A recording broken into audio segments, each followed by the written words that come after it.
ಕೊಡಗು ಜಿಲ್ಲೆಯಲ್ಲೂ ಕೂಡ ವ್ಯಾಪಕವಾಗಿ ಮಳೆಯಾಗ್ತಾ ಇದೆ. ಕಳೆದ 3 ದಿನಗಳಿಂದ ಸುರಿದಂತ ಮಳೆಗೆ ಕೊಡಗಿನಲ್ಲಿ ಚೆಸ್ಕಾಂ ಹೈರಾಣಾಗಿ ಹೋಗಿದೆ.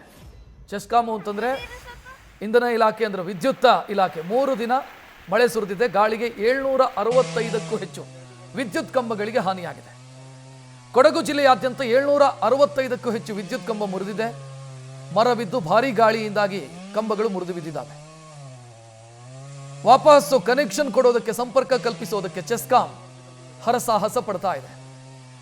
ಗ್ರಾಮೀಣ ಭಾಗ ಇವತ್ತಿಗೂ ಕೂಡ ಕತ್ತಲೆಯಲ್ಲೇ ಇದೆ. ನಗರ ಪ್ರದೇಶದಲ್ಲಿ ವಿದ್ಯುತ್ ಮರು ಸಂಪರ್ಕ ಕೊಡೋದ್ರಲ್ಲಿ ಯಶಸ್ವಿಯಾಗಿದ್ದಾರೆ. ಹಗಲು ರಾತ್ರಿ ಕೆಲಸ ಮಾಡ್ತಿದ್ದಾರೆ ಪಾಪ ಚೆಸ್ಕಾಂ ಸಿಬ್ಬಂದಿ.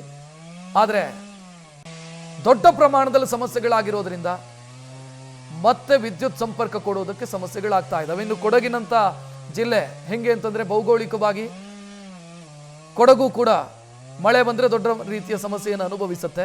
ಮರಗಳು ಬೀಳುತ್ತೆ, ಗುಡ್ಡ ಜರಿಯುತ್ತೆ.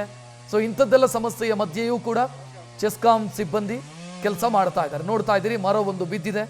ಇದರ ಮಧ್ಯೆ ಮರ ತೆರವು ಮಾಡಬೇಕು ಮತ್ತು ಕರೆಂಟ್ ಕನೆಕ್ಷನ್ ರೀಕನೆಕ್ಟ್ ಆಗಬೇಕು. ಅದಕ್ಕೆ ಬೇಕಾದಂಥ ಪ್ರಯತ್ನವನ್ನ ಕೂಡ ಮಾಡಲಾಗ್ತಾ ಇದೆ. 765 ವಿದ್ಯುತ್ ಕಂಬಗಳು ಮುರಿದು ಹೋಗಿದ್ದಾವೆ.